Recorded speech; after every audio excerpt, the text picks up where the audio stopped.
प्रधानमंत्री जो हमारे शहंशाह आलम हिंदुस्तान के फकीर, गरीब चाय बेचने वाले 550 करोड़ रुपए के घर में रहते हैं, लाखों का सूट पहनते हैं, लाखों का पेन इस्तेमाल करते हैं, लाखों का चश्मा इस्तेमाल करते हैं, दिन में कई बार कपड़े बदलने का काम करते हैं, उनका जवाब कब दोगे? सवाल यह है कि 15 करोड़ रुपए सिर्फ अपने घर की मरम्मत में दिल्ली के लाट साहब खर्च करते हैं, उसका जवाब कब दोगे? 1 एकड़ में मुख्यमंत्री का घर है और 6 एकड़ में लाट साहब का घर है, इसका जवाब कब दोगे? सवाल यह है कि सैकड़ों करोड़ रुपए नमस्ते ट्रंप के नाम पर हिंदुस्तान में उस वक्त खर्च किया गया जब कोरोना की महामारी का भय था पूरे हिंदुस्तान में। उस वक्त आप अमेरिका के राष्ट्रपति को लाके नमस्ते ट्रंप, टाटा ट्रंप कर रहे थे। इसके लिए जवाबदेह कौन है, जिम्मेदार कौन है? इसलिए मैं भाजपाइयों से कहना चाहता हूं, असली मुद्दों पर बात करो। जवानों की शहादत बड़ा मुद्दा है, उसके लिए गद्दारी किसने की, देश से धोखा किसने किया, यह बड़ा मुद्दा है। अडानी के साथ मिलकर घोटाले पे घोटाला भारत के प्रधानमंत्री नरेंद्र मोदी कर रहे हैं, यह मुद्दा है। इन मुद्दों पे बात करो, इन मुद्दों पे चर्चा करो। एक सवाल है, आप कह रहे हैं कि कुछ राजनेता जो है अपने फायदे के लिए भ्रष्टाचारियों को साथ में लाते हैं। कई राज्यों में भी देखा गया कि बाहुबली को छोड़ा जा रहा है, जो कि आईएएस के हत्यारे हैं। इस राजनीति को किस तरीके से देखते हैं? जैसे बिहार में हुआ अभी आनंद मोहन पटेल। देखिए, मुझे उस विषय की पूरी जानकारी नहीं है कि क्या पूरा मामला है। अभी आपके माध्यम से मैं सीधे लखनऊ से आया और सीधे प्रेस कॉन्फ्रेंस में आ रहा हूँ। पूरी घटना की जानकारी हो जाए तो जरूर आपकी बात का जवाब देंगे। इसमें जो कागज दिखाए जा रहे हैं उससे कितना आप सहमत हैं? आपको लग रहा है कि ये जानकारी सही नहीं है या फैक्ट से? नहीं, मैं ये कह रहा हूँ कि भाई कोई कानूनी रास्ता अपनाएंगे? नहीं, मैं ये कह रहा हूँ कि एक मुख्यमंत्री के घर में 3 घटना हुई। 80 साल उनका पुराना घर था, पीडब्ल्यूडी विभाग ने उसको तोड़ के बनाया, 30 करोड़ की लागत में वो घर बना। उसके ऊपर कल से चर्चा किए जा रहे हैं, बीजेपी वाले चिल्ला रहे हैं, चीख रहे हैं। तो जरा अपने लाट साहब से भी तो पूछिए आप, 15 करोड़ रुपए तो उनके घर के मरम्मत में खर्च हुआ। 15 करोड़ रुपए मरम्मत में, नया घर बनाने में नहीं। मुख्यमंत्री का तो नया घर बना, एलजी के तो मरम्मत में 15 करोड़ खर्च हुआ। चलो उससे आगे निकल जाओ आप। दिल्ली स्तब्ध है। मैं सिर्फ 2-3 तकनीकी बिंदुओं की तरफ भी आपका ध्यान आकृष्ट करना चाहूंगा।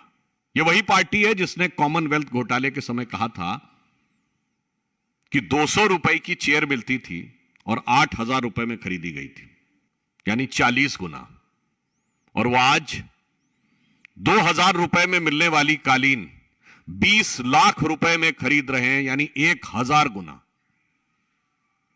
दूसरा एक टेक्निकल पॉइंट यह है कि दिल्ली सरकार का एक जनरल फाइनेंशियल रूल 2019 है, जो ये सीमा निर्धारित करता है कि 10 करोड़ रुपए से अथवा 10 करोड़ या इससे ऊपर का कोई भी एक्सपेंडिचर होगा तो वो एलजी के पास जाएगा।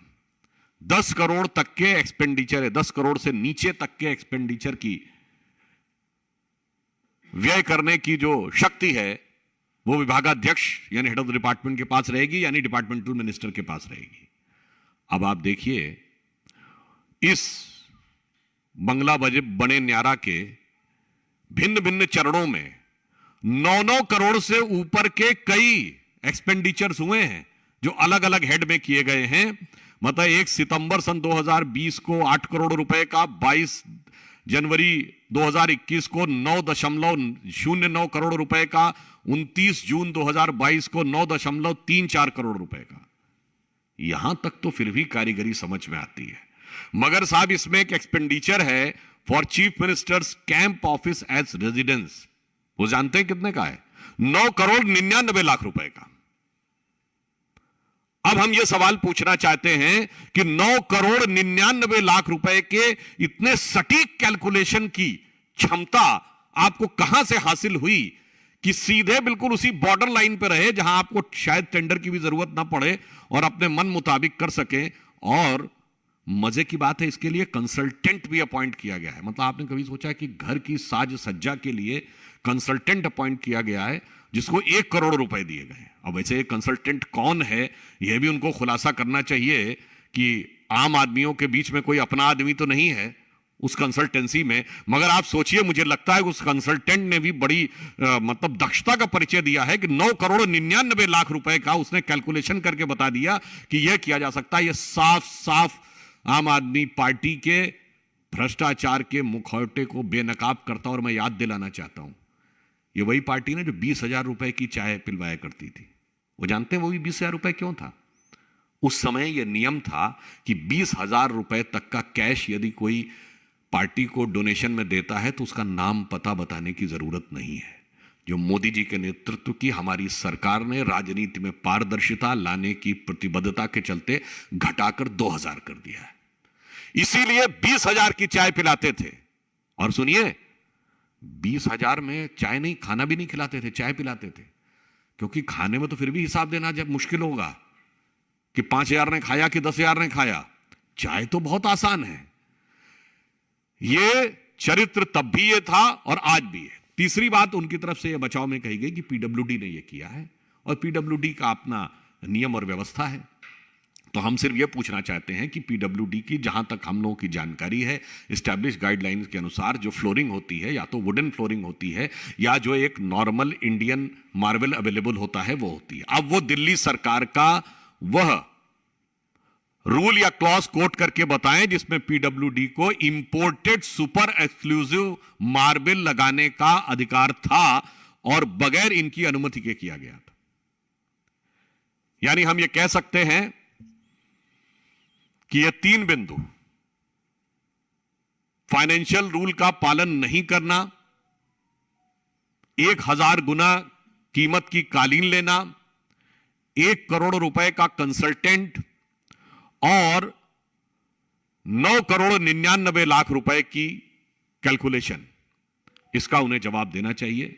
मजाक में कभी कभी कहा जाता था ना, अरे साहब जब नवाब साहब का महल बनेगा ना तो अरे छोटा मोटा काम करने वाले भी लखपति हो जाएंगे। आज तो लगता है कि अगर 1 करोड़ का पर्दा है, करोड़ों की टाइल्स है, तो टाइल्स लगाने वाले भी करोड़पति हो गए, पर्दे वाले भी करोड़पति हो गए, पंखे भी लाखों के लग गए। ये मान्यवर, ये कौन सी हवा आपको लगी कि लाखों रुपए के पंखे की ही हवा आपको चाहिए थी? और ये कौन सा पर्दा था 1 करोड़ रुपए के? ये कौन से पर्दे को छुपाना चाहते थे? यह बात सबके सामने होनी चाहिए। और एक बात मैं गंभीरता से कहना चाहूंगा, दिल्ली की जनता ने इनके द्वारा किए गए दावों को लेकर एक विश्वास किया। आज दिल्ली की जनता अपने को छला हुआ, ठगा हुआ महसूस कर रही है। मुझे लगता है कि इतने कम कालखंड में किसी पार्टी ने जिस प्रदेश से चुन के आए हो उसकी जनता के विश्वास पर इतना बड़ा आघात कभी नहीं किया होगा जो आम आदमी पार्टी और उनके नेता केजरीवाल जी के आवास को लेकर हुआ है। अब वो बातें आप सब जानते हैं कि जो इनका कमिटमेंट होता था अब सब चला गया है। अब टोपी भी गई है, मफलर भी गया है, पर उसके साथ साथ मुख का मुखौटा भी उतर गया है। तो मैं सिर्फ ये कहना चाहूंगा कि अब जिस तरीके से वो उनकी हकीकत जाहिर हो गई है इस मकान को लेकर, तो मुझे उसके ऊपर एक ही पंक्ति ध्यान आती है कि अब जो चेहरे से जाहिर है छुपाएं कैसे? अब जो चेहरे से जाहिर है छुपाएं कैसे? आपकी मर्जी के मुताबिक नजर आए कैसे? घर सजाने का तसव्वुर हुआ अब बात की बात, अब तो मुश्किल है कि घर की हकीकत को छुपाएं कैसे।